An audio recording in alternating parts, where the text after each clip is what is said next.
Hello there. Good morning, two-stroke turbo fans. Welcome back to the shop.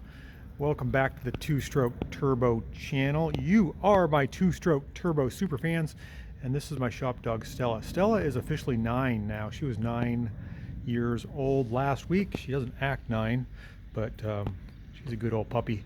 She's a Brittany Spaniel, and it's going to be hot this weekend. She's going to get a haircut. I'm going to shave her belly because she can't dissipate heat like she used to. She goes skinny dipping in the creek every day now. She's a good old girl. Okay, enough about the dog. Let's get to the video of the day. What we're talking about here, we're working on this old two-stroke Subaru 360 van. This is the two-stroke turbo channel. I got confused there for a second. I've been working on this van for a while. When the guy brought it in and said it just needed a few things, it needed a complete restoration, like the worst one I've ever seen. It sat somewhere in Berkeley, California by the bay and completely rotted out. So we're working on the gas tank. Normally the gas tank has ridges or strakes or whatever you call those strengthening ribs. I rebuilt this gas tank. I had to cut out the complete bottom, put in a new piece of metal, and then ground it all smooth. The gas tank is now in the vehicle. It's only taken 3 or 4 years. I still do not have a good working sender unit. The van is very particular because it has a very short arm. You can see that the depth of this tank is no more than 8 inches. And the arm just goes like that, and this one's rotted out, but I need something to plug the hole.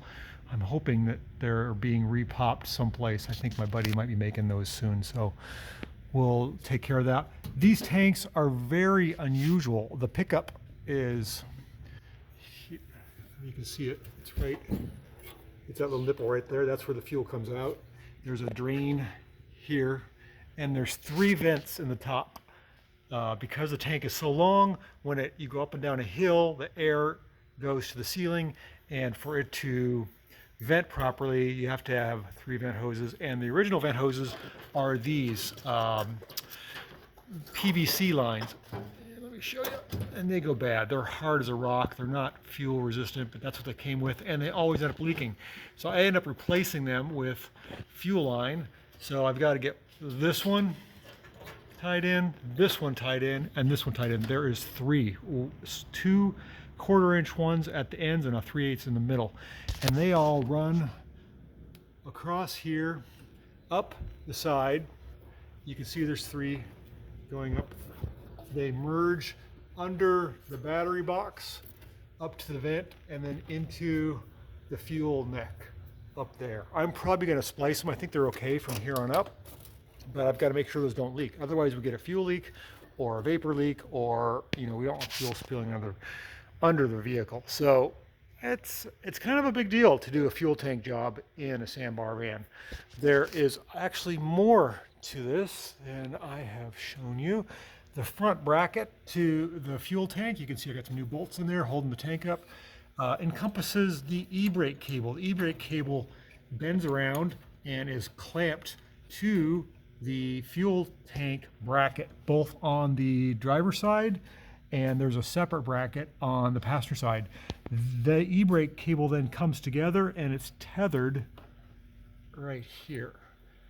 But if you don't have these brackets, your e-brake will not work, and those brackets are very hard to replicate. So we've got all that. We're working on it. We're going to make this thing something. It's taken a long time. We got new tires. We sandblasted the wheels, powder coated them, the brakes all redone. Tank is in. Once we get the tank in, then we're going to start working on a motor, and then we're going to start making some two-stroke smoke. So that is what we're doing today. All these cables are bad. The choke cable, the accelerator cable, every hose, everything is bad on this thing. And I appreciate the owner, hanging with me, taking longer than I thought, but you know what? That's what it is. It was last registered in 1983. Long time. So let's get this guy going. It's a cool little van. It deserves to run, and we're going to make it happen. Thanks for watching. We'll catch you on the next video.